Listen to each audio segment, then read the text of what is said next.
A gente escreveu na última aula uma fórmula mágica. Olha só, a fórmula mágica que a gente escreveu.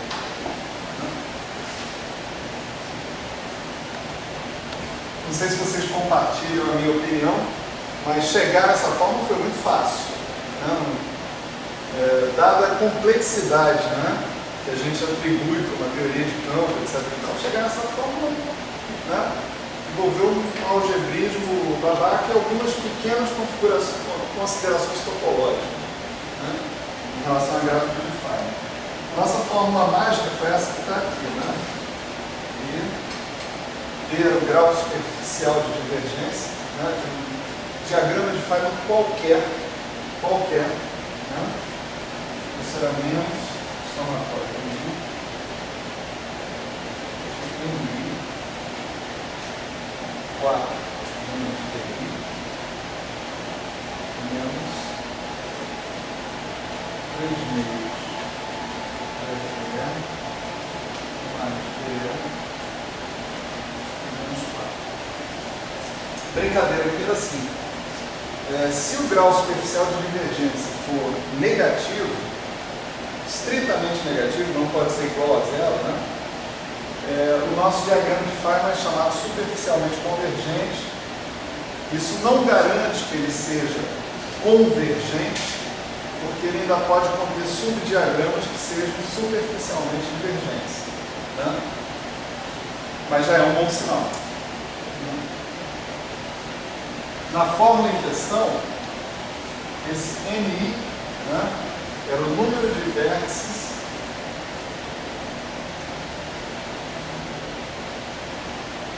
de tipo I, né? Quer dizer, você escrevia sua lagrangiana com L0 mais GI LI, somatório em I de GI LI, né? Então você tinha várias constantes de acoplamento, cada uma delas G1, G2, G3, GI, né? Colocadas, e você tinha vértices, ou seja, termos de interação associados a essas constantes de acoplamento, né? Multiplicados por essas constantes de acoplamento. Então, num certo diagrama de Feynman, você pode ter 2 vértices de um tipo, 3 vértices de outro, assim por diante. Por exemplo, se tivesse uma teoria que é lambda φ4 mais lambda φ6 sobre 6 fatorial, lambda 1, lambda 2. Né? Você teria 2 tipos de vértices nessa teoria, mesmo você tendo um campo só. Na ideia ali, cada vértice é associado a um monônio, não é um polinômio, é um monônio. Foi assim que a gente chegou nessa história. Né? A gente imaginou que a lagrangiana de interação era separada em monônios, cada um deles com um certo grau como polinômio nos campos. Né? Então, esse aqui é um monônio, esse aqui é outro monônio. Esse aqui dá origem a um vértice de interação que é assim, e esse dá origem a um vértice de interação que é assim.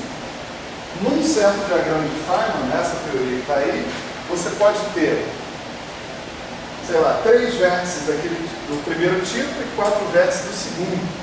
Né? Nesse caso, o N1 seria 3, né? E o N2 seria 4. Né? Tá certo? Esse NI você obtém olhando para o seu diagrama de Feynman. Tá certo? Olhando para o diagrama de Feynman e vendo como é que ele funciona. Né? DI é a dimensão canônica do termo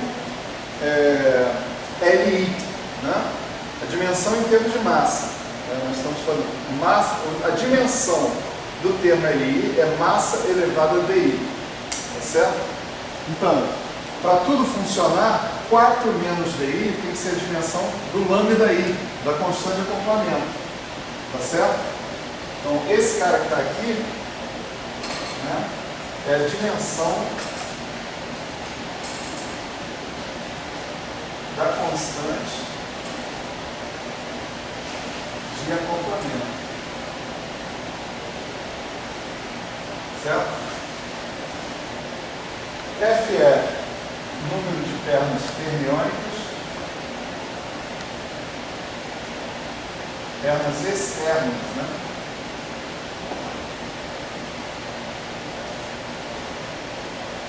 D é número de pernas externas bosônicas, 4 é 4. Né?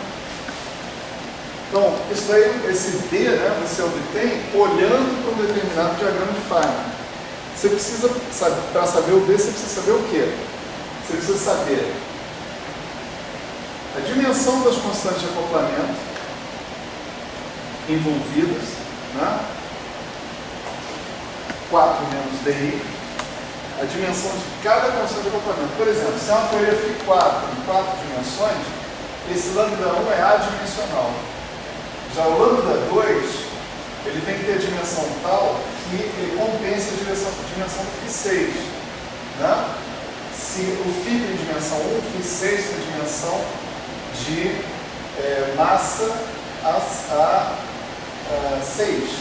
Não é isso? Aqui é massa 1 o Φ, então Φ6 massa 6.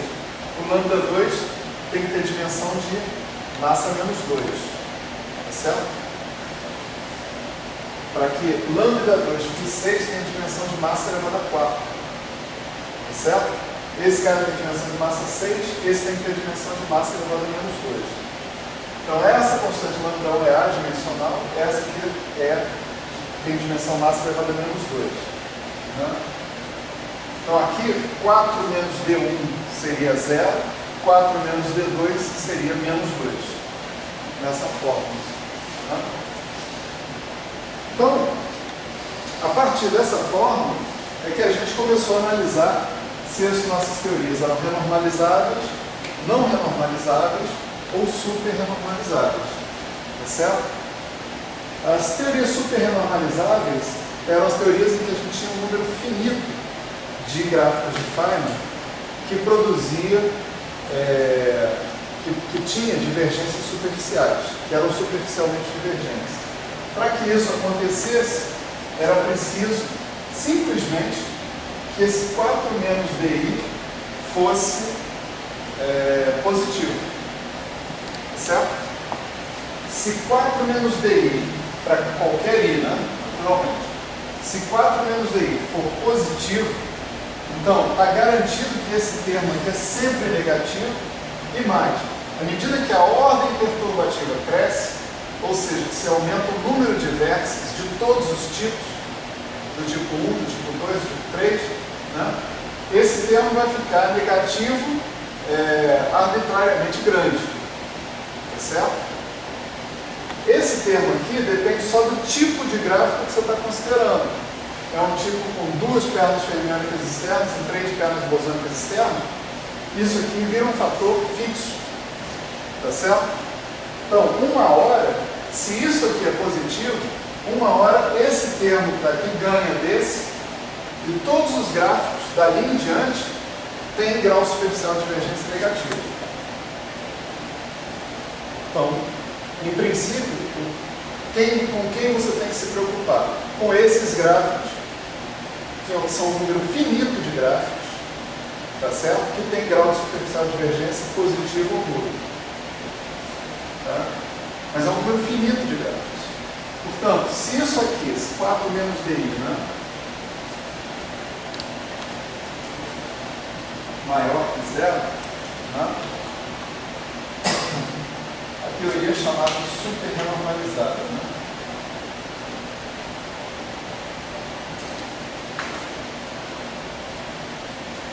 Se o 4 menos DI for menor que 0, então agora você está dando uma dimensão para a sua constante de acoplamento, que é massa elevada ao expoente negativo. Tá certo?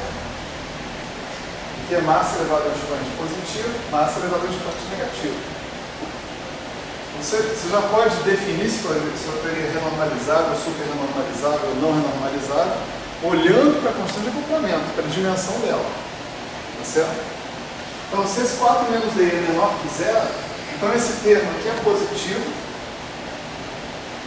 E não interessa a função de Green específica que você está considerando, ou seja, o número de pernas fermiônicas externas ou pernas bosônicas externas, alguma hora isso aqui vai ganhar isso aqui. Tá certo? Aqui eu tenho um sinal de menos.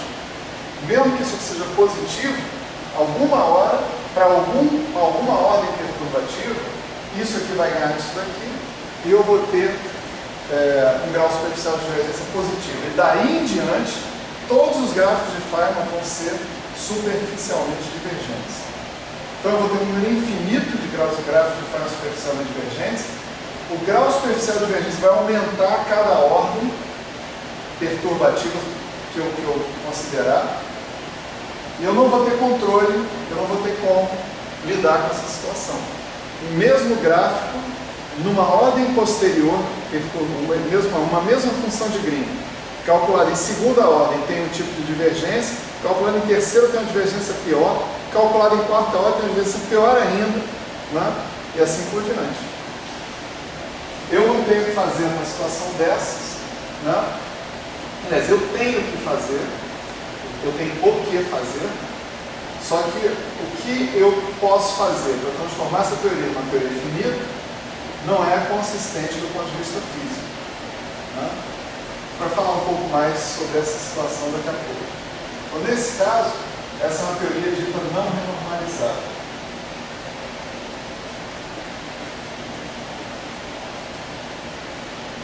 E a situação mais interessante é aquela em que 4 menos DI era igual a 0, né?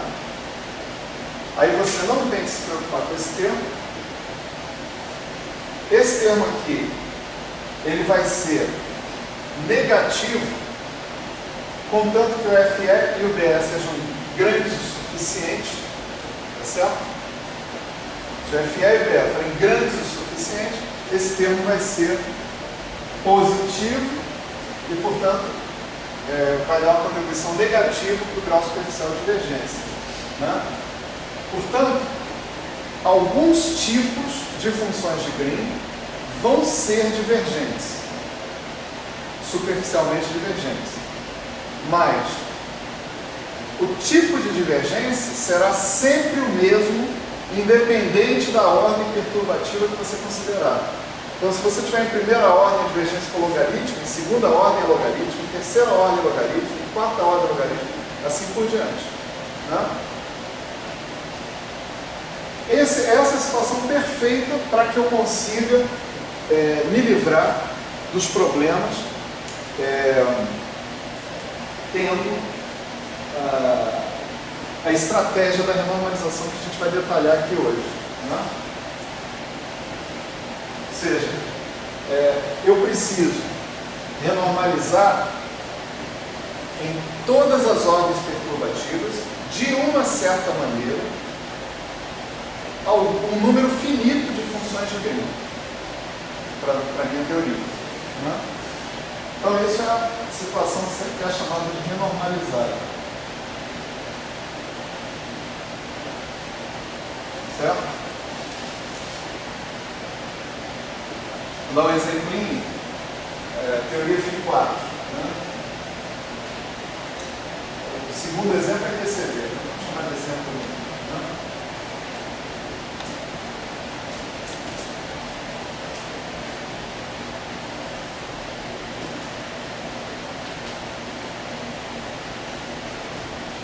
Então, isso aqui é um campo escalar, né? Com interação quântica. Um campo escalar tem dimensão de massa elevada a 1. Né? Portanto, isso implica que a dimensão do lambda é massa elevada a 0. Né? Ou seja, 4 menos d é igual a 0. Esse d aqui é a dimensão, vamos chamar de d lambda, né? 4 menos d lambda é igual a 0.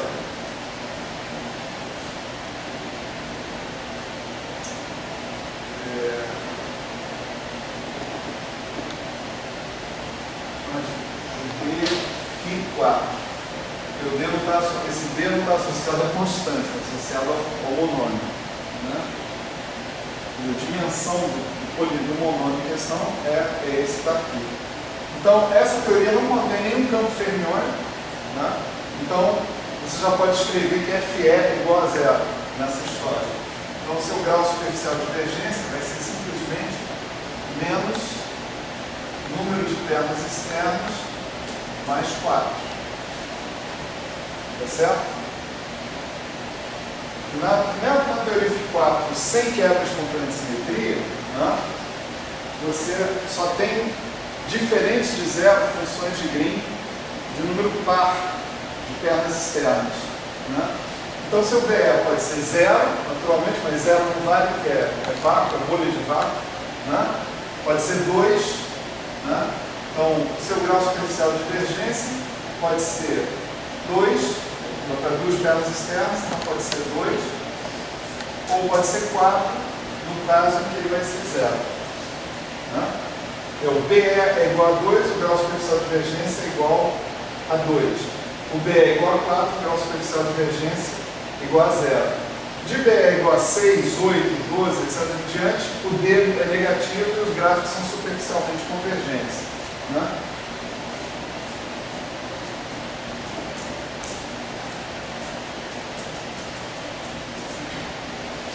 Então, quem são as funções de Green que são superficialmente divergentes?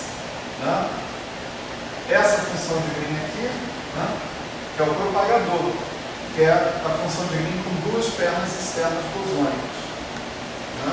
O propagador, seja em que ordem perturbativa eu esteja considerando, ele vai conter uma divergência quadrática, na teoria Φ4. Certo?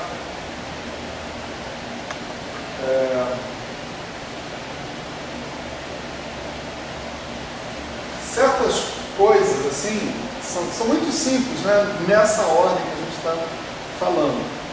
Mas às vezes a gente tende a achar que elas são muito complicadas quando a gente encontra elas no meio do paper, uma coisa desse tipo. Se você tiver calma, você reduz elas a esse grau de simplicidade aí. Não mais que isso. Tem que ter calma. Né?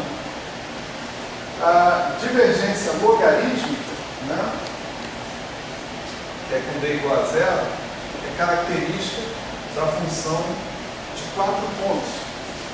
Certo? Como é que você vai renormalizar a teoria Φ4 agora? Né? Você vai redefinir o seu lagrangiano para incluir o que você chama de contratermos, tá certo? Então, por exemplo, o seu lagrangiano L0 é o meio menos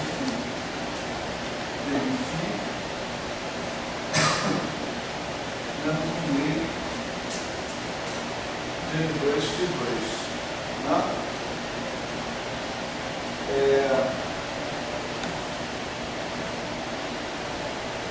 O que você imagina é o seguinte: olha, quando eu estiver calculando o propagador, né, eu vou ter divergências.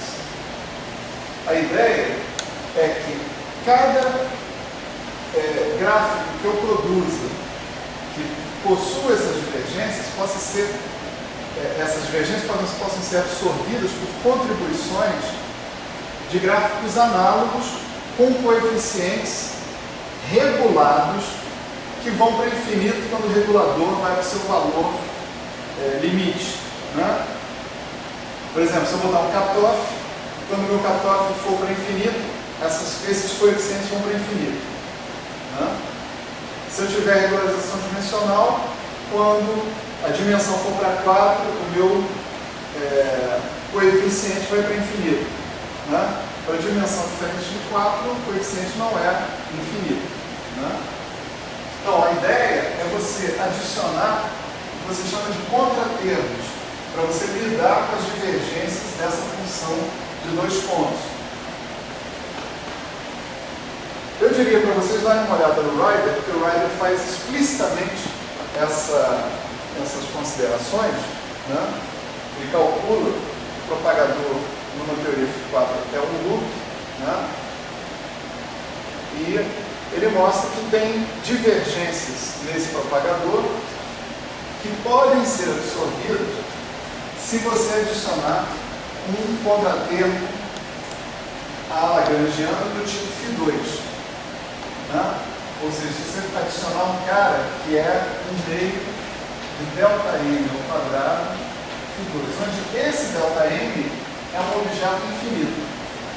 Ele é infinito no seguinte sentido: ele depende do regulador. Se você está fazendo regularização dimensional, ele vai depender da dimensão. Se está fazendo cutoff, ele vai depender do lambda lá do cutoff. Se está fazendo Pauli-Vilas, vai depender da massa do campo de Pauli-Vilas, né? Então esse ΔM tende a infinito quando o seu regulador tende a infinito. E você escolhe o ΔM para que ele cancele as divergências na ordem de um loop da sua teoria. Quer dizer, você pode mostrar que aparece uma contribuição, uma soma de uma contribuição aos gráficos que estão lá, que nessa ordem perturbativa consegue cancelar tudo.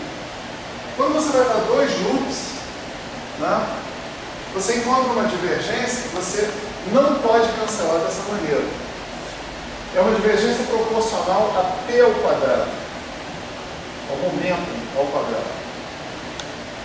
Essa divergência proporcional ao P ao quadrado, né, pode ser cancelada se você colocar um contratermo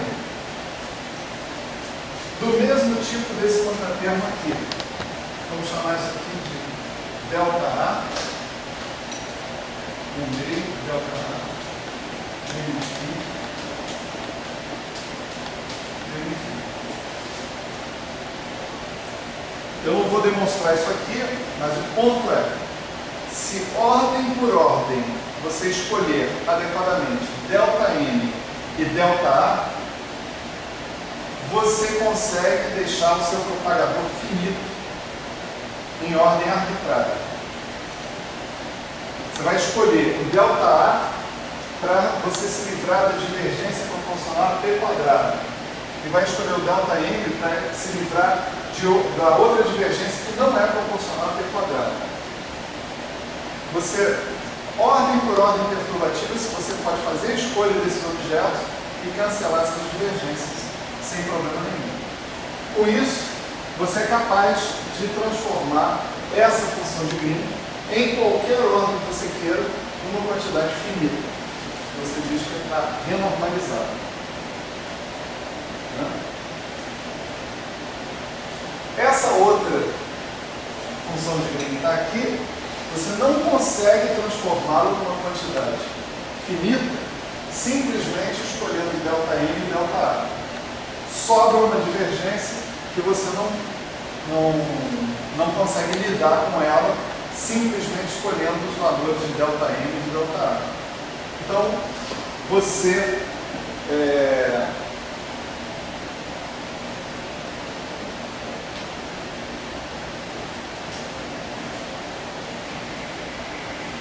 apela para escolher um contratermo do mesmo tipo desse cara que está aqui, que você chama de ΔB. Com o ΔB escolhido de tal maneira a cancelar a divergência que vai aparecer no cálculo da função de 4 pontos naquela ordem perturbativa que você se dignou a fazer. Né? Quando você faz isso, né, na verdade, você fez isso, isso e isso. Você pode mostrar que essas três operações, né, escolher adequadamente esses coeficientes a cada ordem perturbativa é o suficiente para deixar a função de 2 pontos e a função de 4 pontos finitos. Tá certo? Se você fosse aqui para B é igual a 6, por exemplo, né, função de Green de 6 pontos, você veria que o grau superficial de divergência é menos 2, e portanto você não teria muito com que se preocupar com esse cara. No entanto, uma função de 6 pontos ela pode possuir subgráficos divergentes. Né? Deixa eu ver se eu consigo montar uma aqui. Espera aí.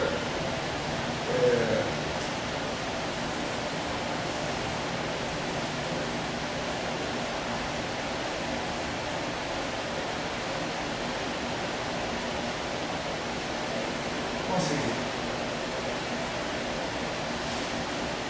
Essa é uma função de 6 pontos.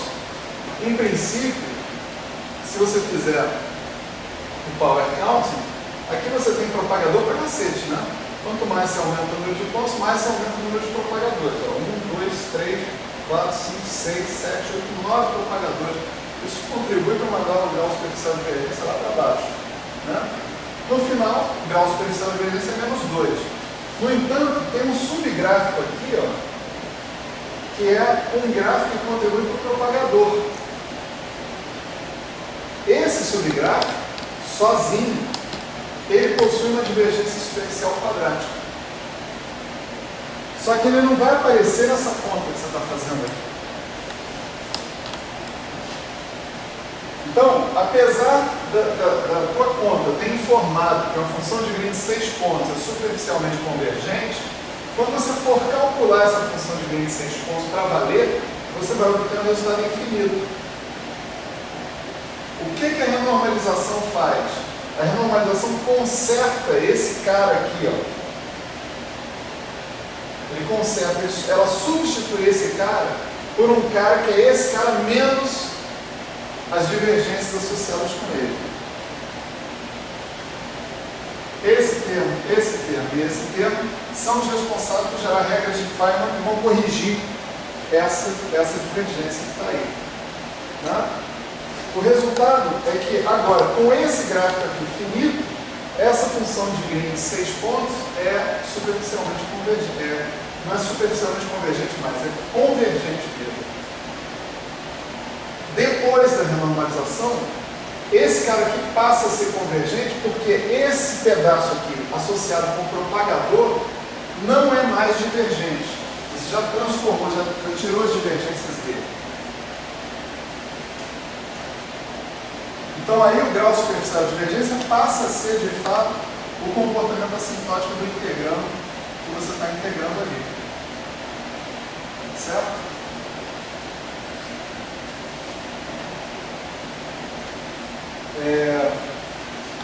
Por que você pode conseguir fazer a renormalização desse jeito? É uma longa história, né, para a qual nós não temos tempo. Né? A gente está fazendo aqui um apanhado das coisas. Né? Mas dá para entender o seguinte, que você está adicionando isso e isso ao teu lagrangiano, você pode tratar isso e isso como termos de interação.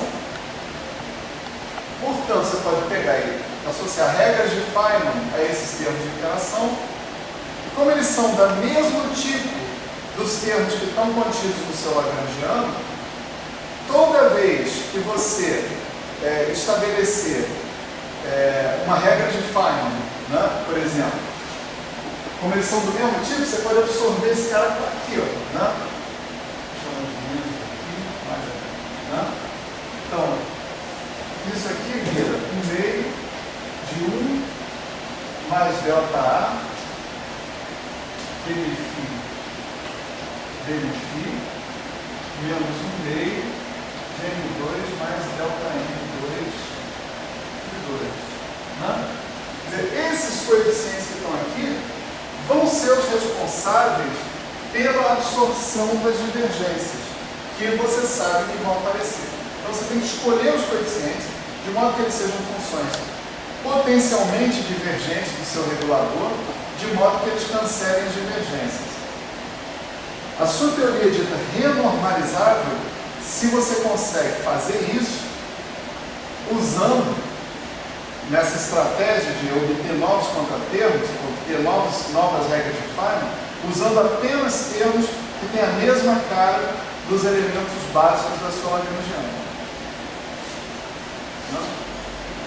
A mesma coisa aqui.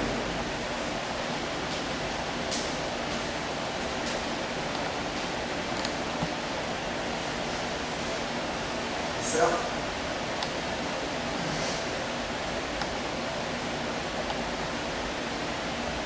Vamos para o exemplo 2, que é a própria QCD. Né? O exemplo da QCD. Agora,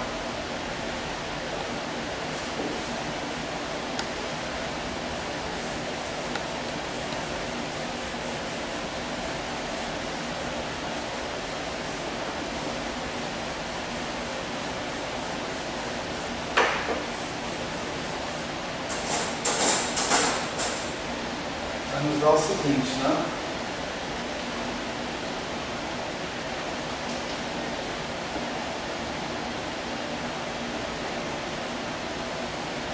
No caso da QCD, eu tenho aqui uma longa lista de termos, né? Para colocar na jogada. Né?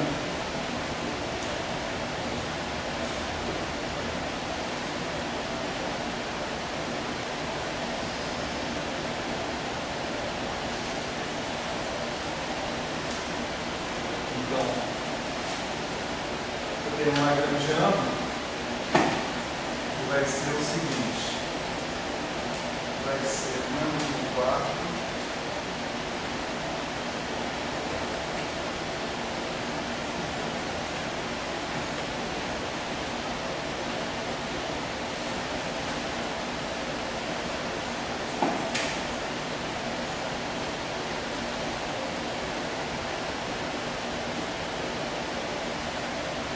disso, né?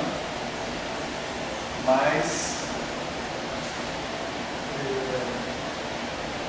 termo livre, né?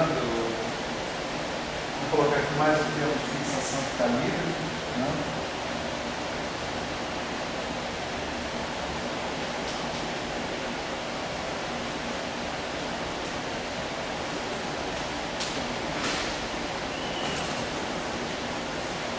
Mais o termo fermiônico.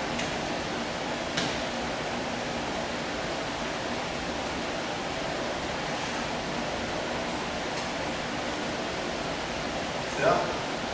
Mais o termo de fantasma.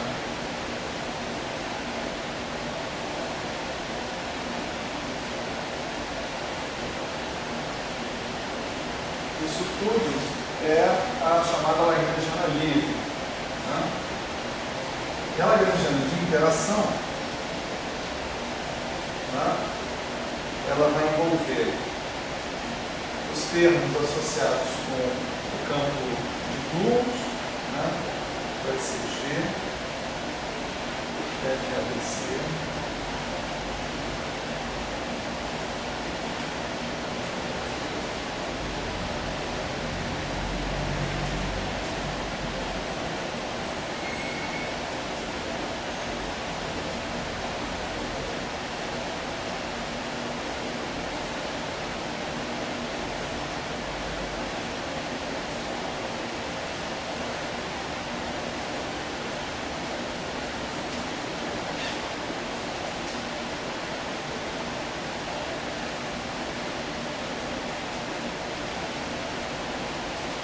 esses aqui são os termos que vêm do chamado termo de curvatura, né? FNA, FNA. Né? Aí você tem o cara associado ao acoplamento fermiônico, acoplamento mínimo, G, C bar, gama I, MA, lambda sobre 2, C. Né? E a interação dos fantasmas com o campo do túmulo.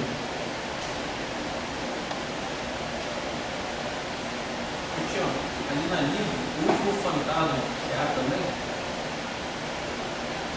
Peraí. Tá. O último fantasma ali na linha. Ah, é. Eu tinha um delta B aqui que eu omiti, mas eu esqueci de escrever, corrigir. Tá? Então, essa aqui é a parte livre. Essa aqui é a interação. Na lagrangiana da QCD. Né? Como é que está o power counting da lagrangiana da QCD? Né? ele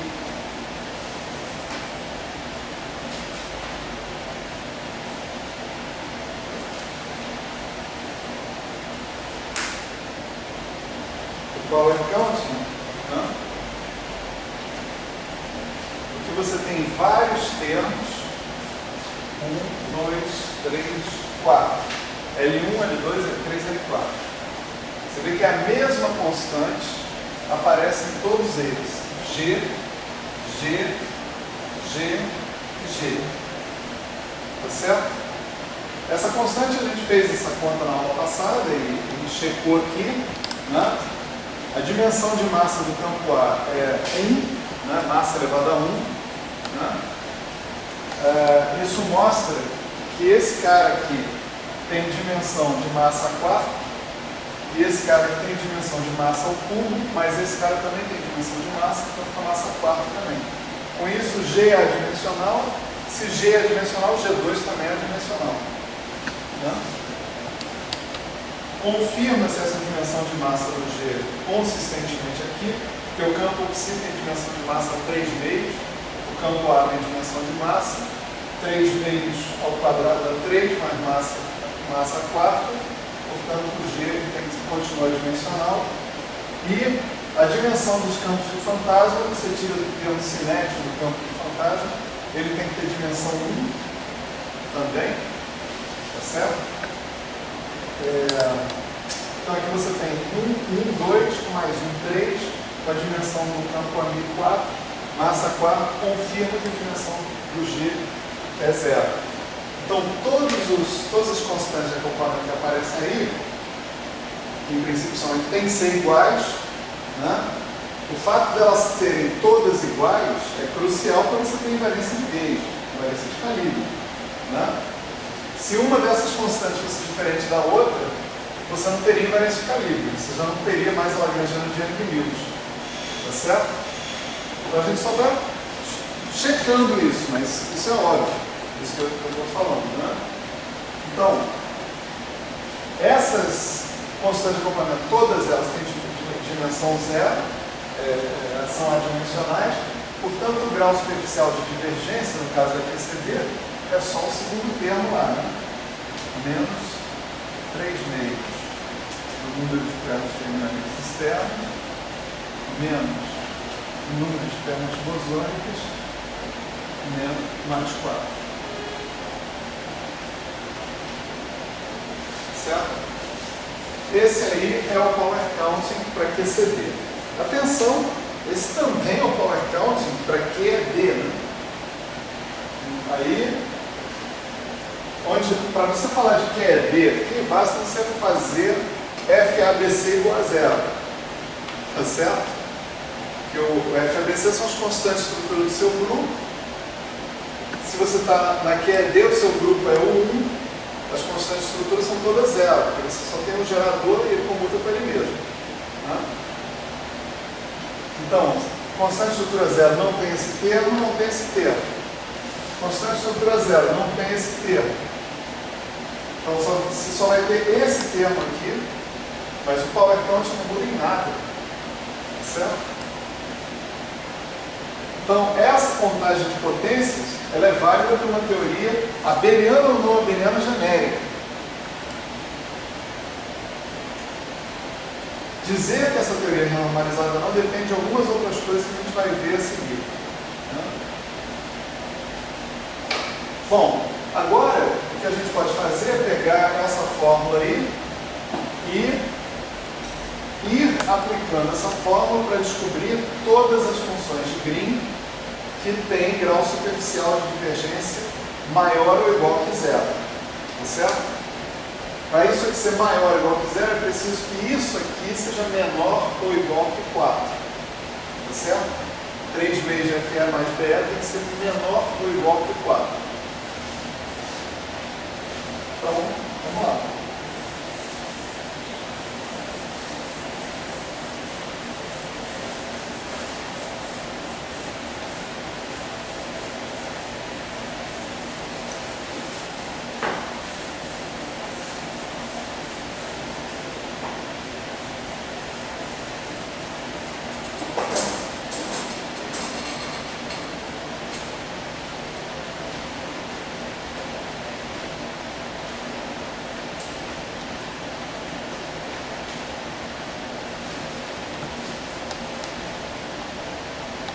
Então, num primeiro momento, né,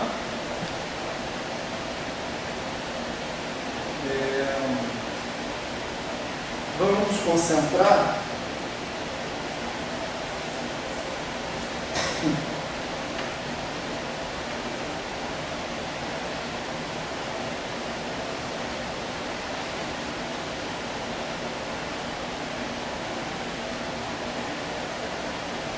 mais uma coisa que eu queria dizer para você é o seguinte, que os ghosts no Power Counting, tá certo? Eles entram como bósons, né? Por que eles entram como bósons? Porque o propagador deles entra como um propagador bosônico. Para a contagem de potências, o propagador dos ghosts é 1 sobre K2, tá certo? Então, para aquela fórmula que a gente deduziu fazer sentido, os ghosts têm que entrar como bósons. Então, onde tiver uma linha, né, no gráfico de Feynman que seja linha externa bosônica, eu tenho que incluir aí possíveis ghosts, possíveis fantasmas no meio da história. Né?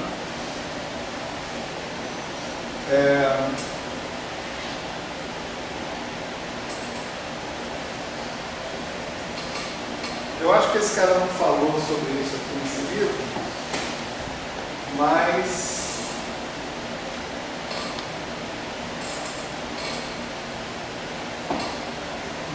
tem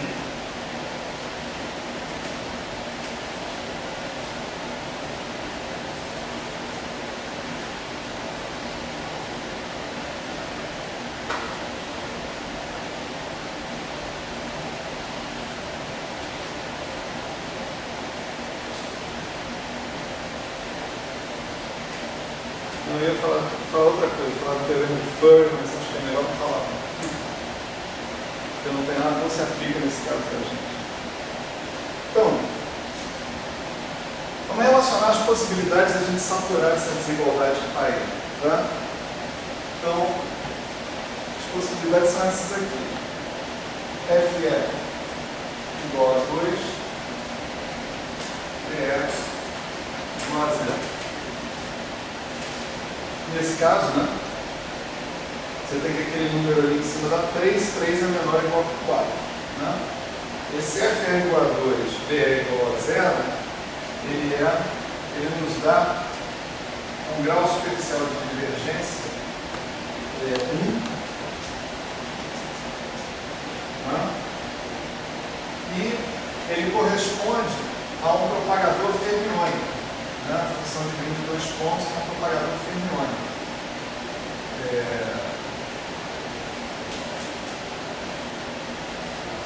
Certo? Esse cara que está aqui. Ou o que a gente chama de autoenergia do quark. Tá certo? Se eu estou falando de gráficos irredutíveis a uma partícula, e esse é o nosso papo aqui o tempo todo, né?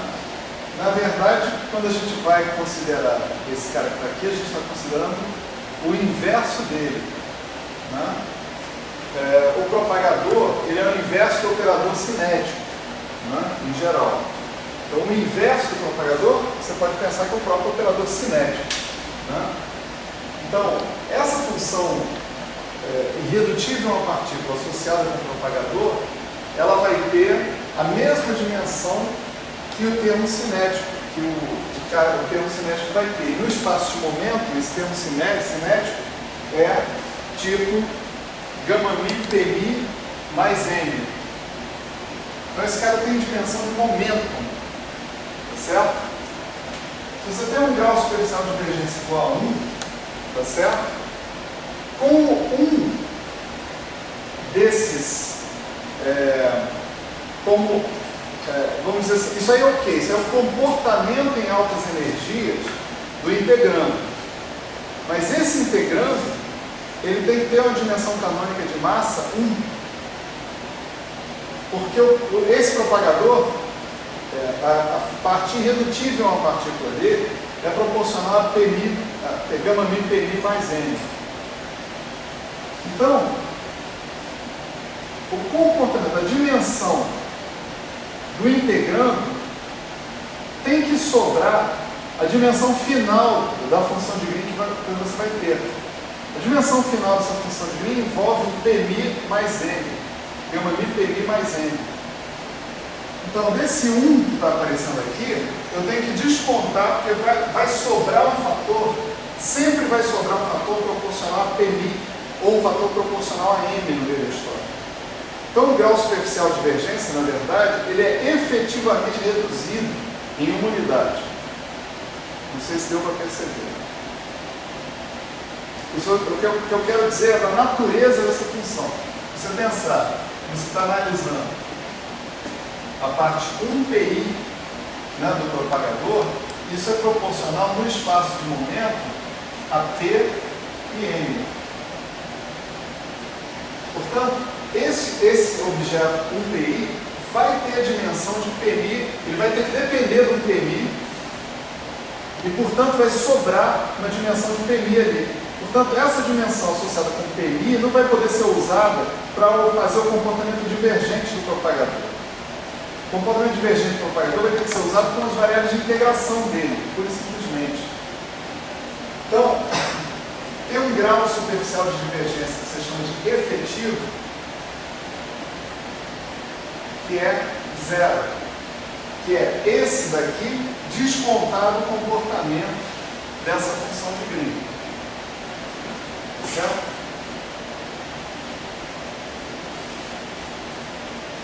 Isso é assim, para vocês não pensarem que o professor está mentindo.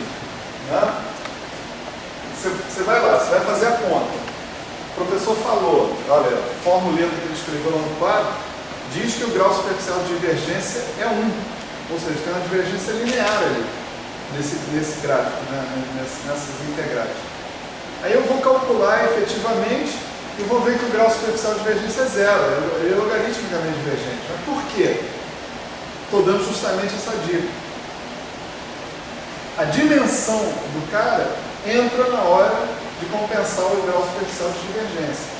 Ele não vai ter todos os momentos disponíveis para divergir, propriamente dito. Vamos lá. Depois a gente tem a chamada alta energia do Boole. Né? A gente tem F é igual a zero e E igual a 2. Então, com isso você tem B igual a 2 e o que você está calculando é uma coisa assim. Né?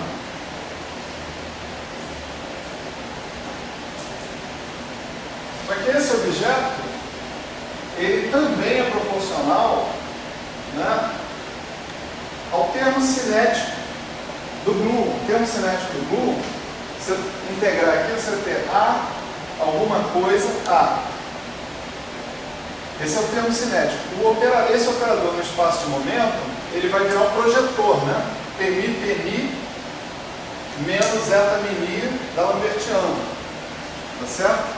Da Lambertiana não, P2, né? Então esse cara aqui, ele é proporcional a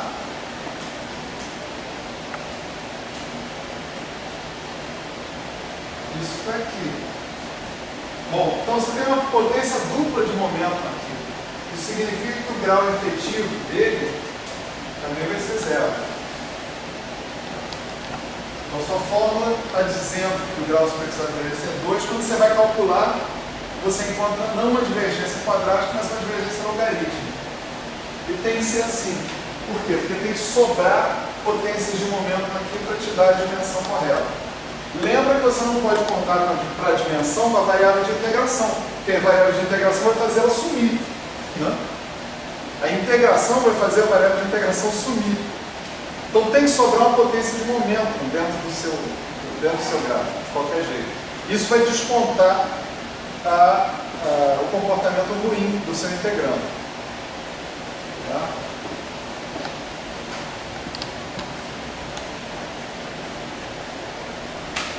Depois a gente tem um outro caso que é assim, a mesma coisa, F é igual a 0, V é igual a 2, também nos dá um grau superficial de divergência 2. Né? Mas agora esse D é igual a 2, eu vou associar com os ghosts. Né? Isso é a chamada alta energia dos ghosts.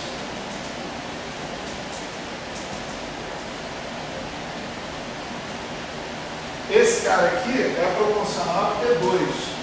Já, mesmo argumento, o termo cinético dos ghosts vai ser o d'Alembertiano. O d'Alembertiano no espaço de momento é P2, P quadrado, tá certo? Então você tem novamente um grau superficial de divergência 2 e tem um grau efetivo 0, certo?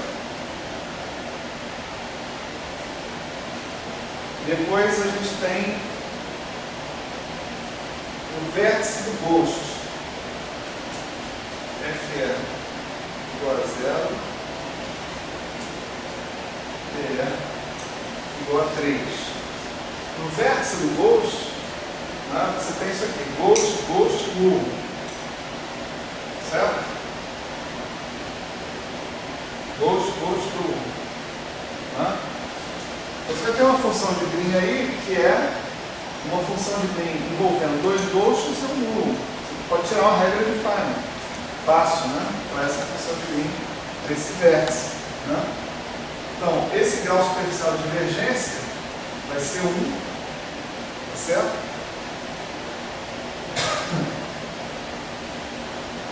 E o que você está calculando são funções de Green desse tipo. Né?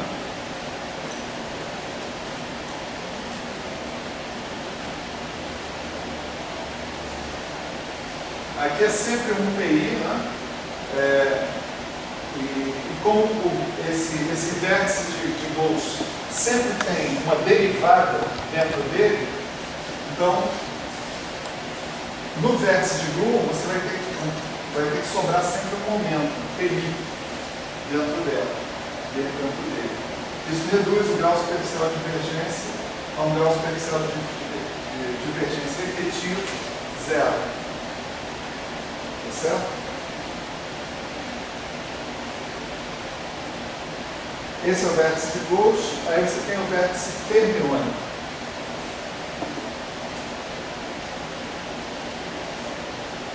Vértice fermiônico, você vai ter Fe igual a 2,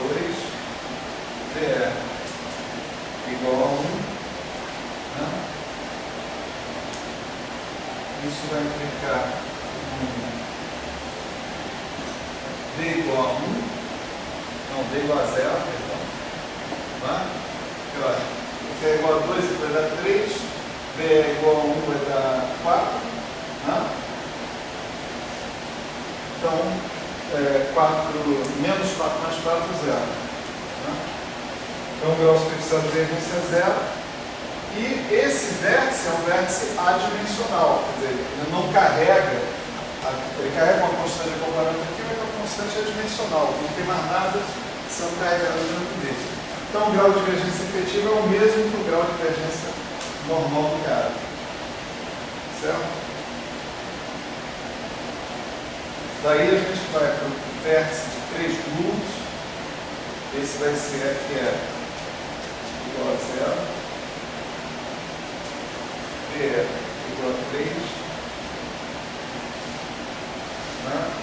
Então você vai ter D igual a 1. Né? O cara que você está calculando, né? Ele é assim.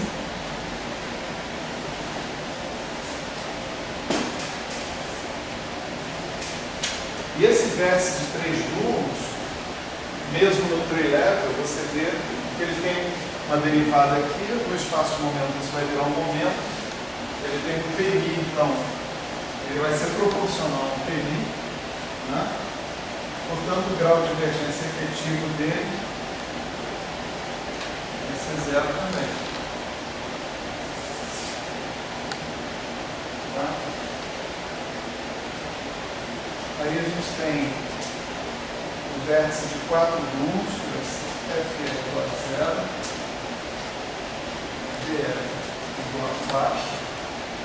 O que você está calculando é esse cara aqui.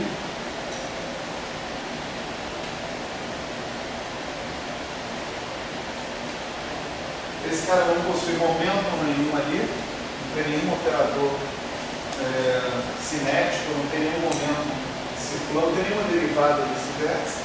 Então o grau superficial de divergência vai ser zero e não tem grau superficial de divergência efetivo, porque não tem momento nenhum para a gente fazer isso. Né?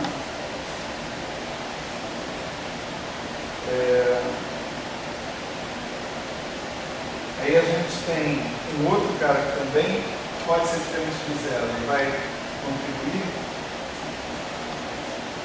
que é o vértice quártico de Ghost. F é igual a zero, B é igual a 4, só que agora B é igual a 4 se refere a 4 linhas externas de Ghosts. Né?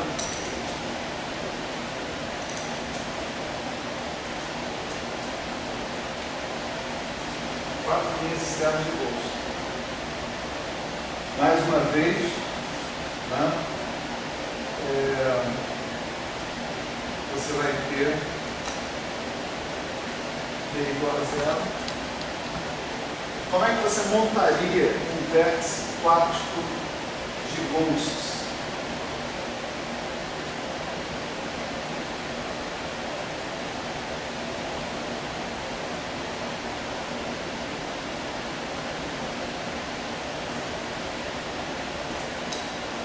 Para você montar um vértice quártico de Ghosts, você precisa, né? Para você montar uma função de Green de Ghosts que seja diferente de zero, você precisa de pelo menos 2 vértices como esses, certo? Por exemplo, você precisa disso aqui,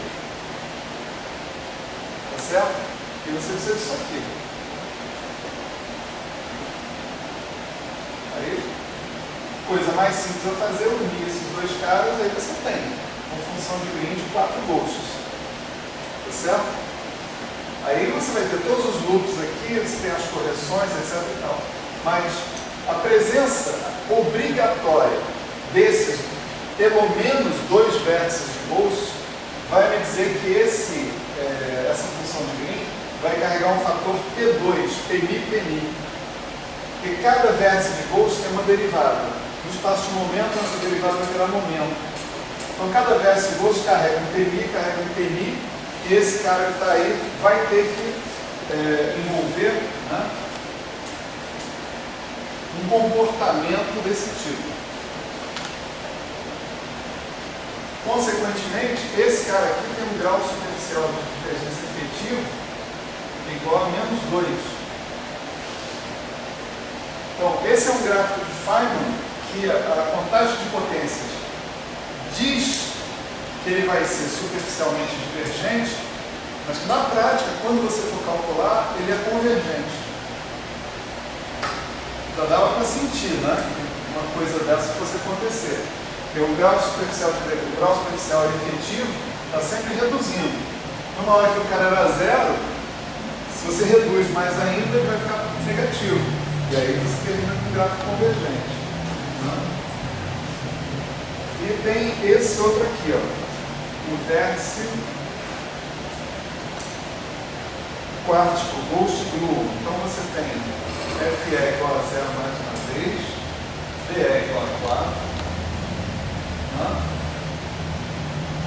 Só que a função de Green que você está calculando agora é essa aqui.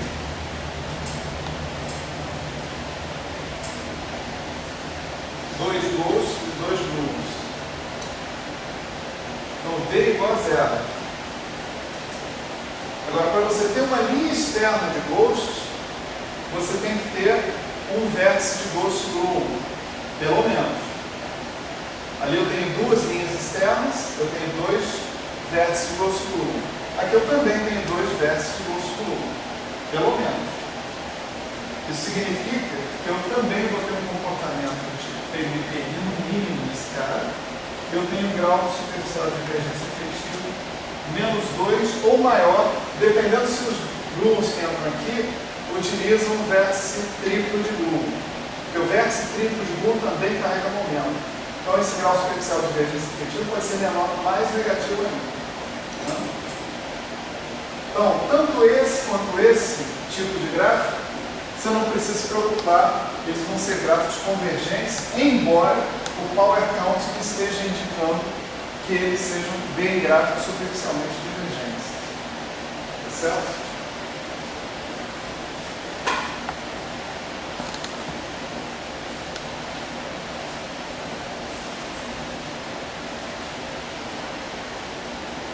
Bom, tem mais algumas considerações que a gente deveria fazer aqui, deixa eu pensar. Né? A gente só usou número de linhas fermiônicas externas, número par de linhas fermiônicas externas, ou 0 ou 2. Isso não é à toa. Né? Eu não conseguiria montar uma função de Green diferente de 0 com um número ímpar de linhas fermiônicas externas. Dá para conjecturar por quê? O que vocês acham? Juntar é a coisa mais aceitável e maravilhosa do mundo. O processo entraria uma partícula com um espinho sem inteiro e sairia uma partícula só com espinho inteiro. É um bom chute. Né? O fato de mudar o spin não é tão grave assim. Né? O fato de transformar de férmio em bóson é mais estranho. Né? Né? Por exemplo, se você tiver 2 bósons, você nunca constrói um férmio. Né? Não tem soma de momento angular que vai pegar 2 inteiros e te dar um semi-inteiro. Mas se você tiver um férmio, né, você poderia construir um bóson mais um férmio, dependendo do momento angular orbital que você tivesse e tal. Mas se você construir um bóson mais um férmio, vai sair, na sua função de Green, vai sair 2 férmios.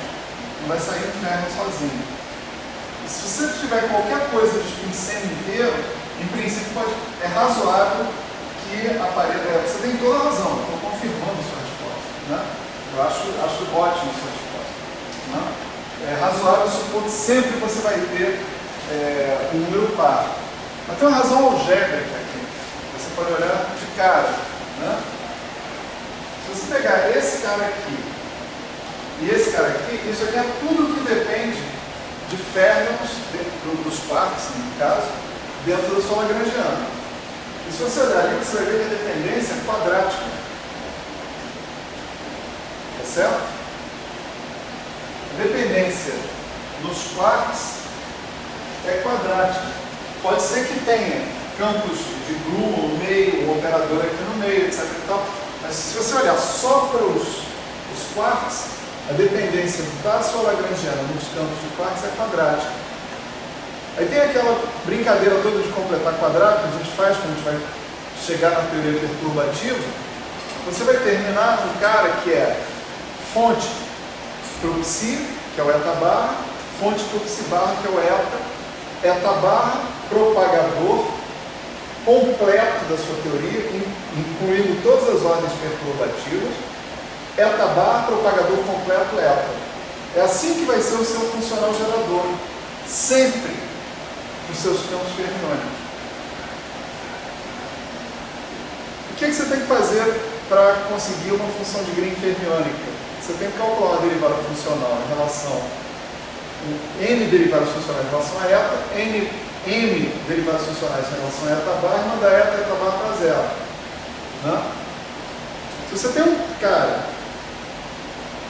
que depende de eta barra propagador eta, e você derivar funcionalmente só em relação a eta barra, por exemplo, ou derivar uma vez em relação a eta barra, ou 3 vezes em relação a eta barra, você sempre vai obter um cara que depende de eta. E quando você fizer as fontes iguais a zero, esse cara vai dar zero. É um raciocínio algébrico, tá certo? Para chegar na mesma conclusão. Né? Então você não pode ter funções de Green fermiônicas com número ímpar de pernas externas. O número de pernas externas fermiônicas tem que ser sempre par.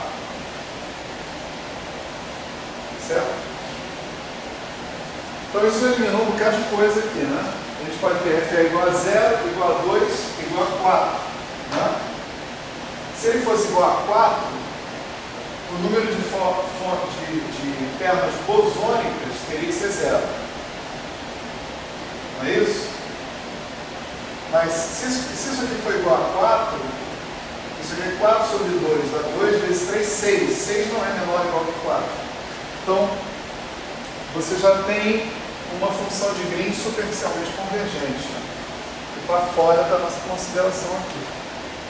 Então, as únicas funções de Green fermiônicas que a gente tem o direito de considerar são as funções de Green fermiônicas com FA igual a 0 e FA igual a 2.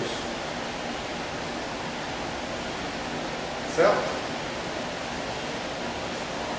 Aí a gente até foi generoso. A gente teve linhas bosônicas iguais a 0, linhas bosônicas iguais a 2, linhas bosônicas iguais a 1, linhas bosônicas iguais a 3 e linhas bosônicas iguais a 4.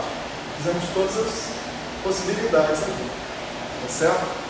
Linhas bosônicas iguais a 0 e iguais a 1, né? Essa igual a 1 era o que mesmo? Era o vértice, né?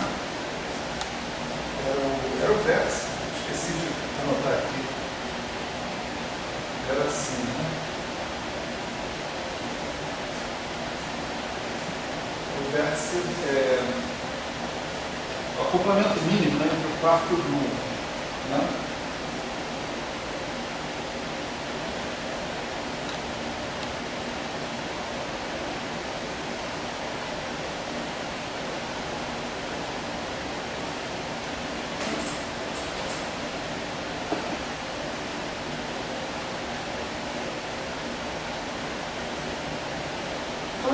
A análise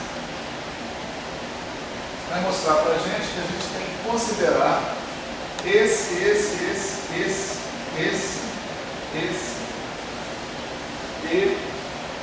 esse caras como sendo os caras problemáticos.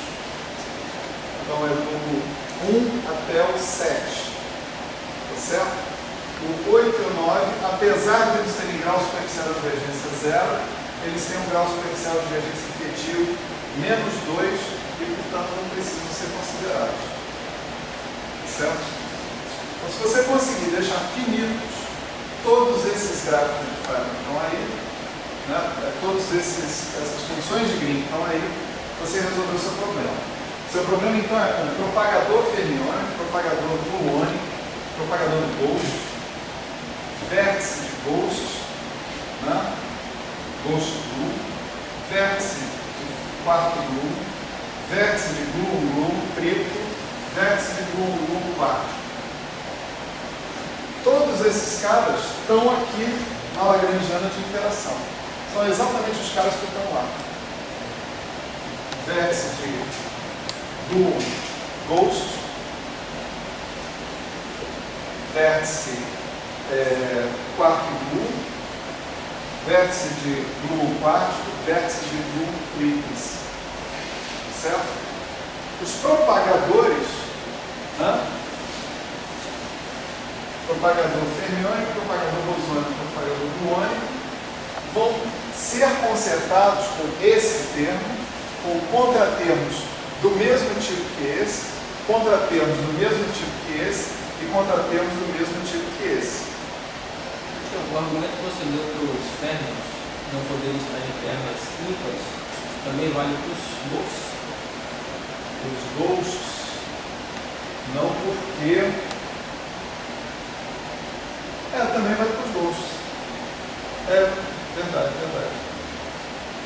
Tem razão. Claro, né? O ghost foi introduzido ao contrário, né? Tá certo? Parte da teoria fermiônica, isso aqui é o determinante de um certo operador. O Ghost partiu do determinante e chegou numa teoria fermiônica. Né? Vale para os ghosts, sim. Né? Vamos só checar. Então não pode ter nada com linhas de Ghost, um número ímpar de linhas de Ghost. De fato, esse cara não tem número par de linhas de Ghost, Esse tem número par e esse tem número par. Tá certo. Então, queria dizer o seguinte: a gente tem todas as condições de, utilizando a mesma estratégia que está lá no Rider para o Lambda Phi4, só que é claro que as complicações, né, de cálculo são maiores. Né? Por quê? Porque tem uma estrutura tensorial chata para lidar com ela. Né? Mas a gente tem todas as condições de, usando a mesma estratégia do Lambda Phi4, a gente deixar essas funções de Green todas finitas. Eu vou introduzir contratermos do mesmo tipo que os termos livres e que os termos de interação. Cada um, eu vou introduzir um contratermo para cada termo do meu lagrangiano em questão. Esses contratermos, supostamente, têm que ser capazes de absorver as divergências. Será que eles são capazes ou será que eles não são capazes? Essa é uma questão difícil de responder. Questão realmente difícil de responder. Né? Tem que provar ela na prática. Quando você faz o power counting de uma teoria, você só está dando indícios sobre essa possibilidade.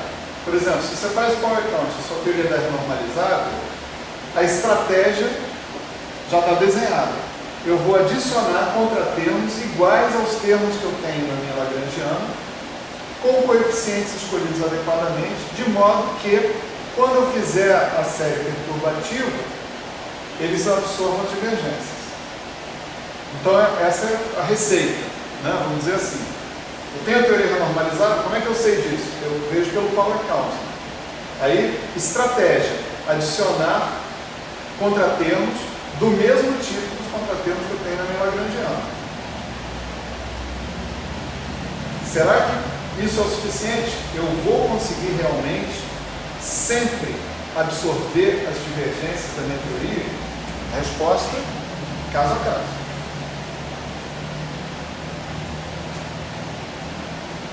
Não é fácil mostrar que você pode absorver as divergências em todas as ordens de teoria de perturbações. Não é fácil. O prêmio Nobel do Toft foi isso. Certo? Só para a gente ter uma ideia, né, que não é para fritar bolinho. Né? O prêmio Nobel do Toft foi mostrar que as teorias de calibre não abelianos são renormalizáveis. Ou seja, que adicionando contratermos do mesmo tipo que a gente tem na lagrangiana original, a gente consegue absorver todas as divergências sistematicamente em todas as ordens de teoria de perturbações. Tá? Dependendo da teoria, você pode ficar na dúvida, pode não saber provar se a teoria é original ou não. O trabalho de tese dele é pegar uma teoria como essa aqui, igualzinha a essa, só que esses caras aqui agora, esses férmions de Simpson e Barra, ao invés de serem férmions vetoriais, eles são férmions quirais. Aliás, ao invés de serem férmions de Dirac, eles são férmions quirais. O fato de eles serem férmions quirais implica que tem uma violação quântica da simetria de Gauge, da simetria de caminho. Com essa violação quântica, será que dá para renormalizar a teoria do mesmo jeito? É uma convicção unânime na literatura que não. O pobre coitado vai ter que mostrar que sim. Ou ele vai ter que provar por A mais B que não. Então é nessa furada que o cara se meteu. Esse tem um orientador bom. E o relógio está correndo. O relógio está correndo. Fala isso não. Né? Então, prêmio Nobel para ele também. Tá certo? O Toft mostrou que as teorias não abelianas são renormalizáveis. Ele vai mostrar que as teorias não abelianas ou não abelianas, quirais também são. Certo? Vamos dar um desconto para ele. Ele está vendo só a parte abeliana. A não abeliana gente não está nem cogitando pegar isso agora. Se a gente conseguir matar o problema com a teoria abeliana, a gente já está muito feliz, né?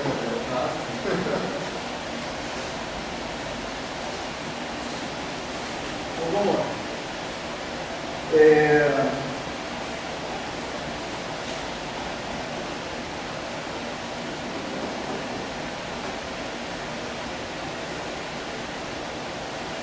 Eu vou seguir aqui a notação do Pascoal e Tarras, tá certo? É uma notação meio estranha, mas tem a vantagem de se eu segui-la cegamente eu não me perco. Né? É meio estranho assim, os nomes que ele dá para os coeficientes. Coeficientes de contratermos, mas ele dá esses nomes estranhos. Né? Então, ele vai adicionar a seguinte lagrangiana de contratermos. Ó.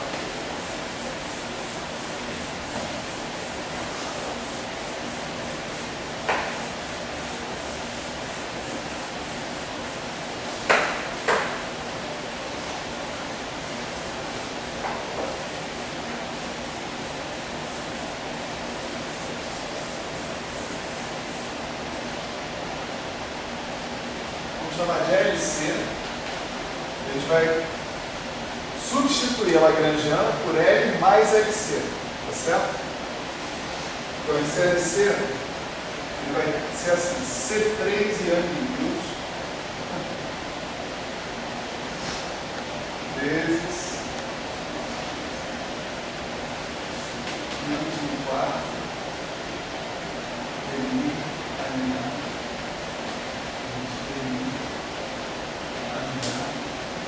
Vou escrever por brevidade assim, ao quadrado, né? Você já sabe o que quer dizer, né? É aquele termo que vai ali. Né?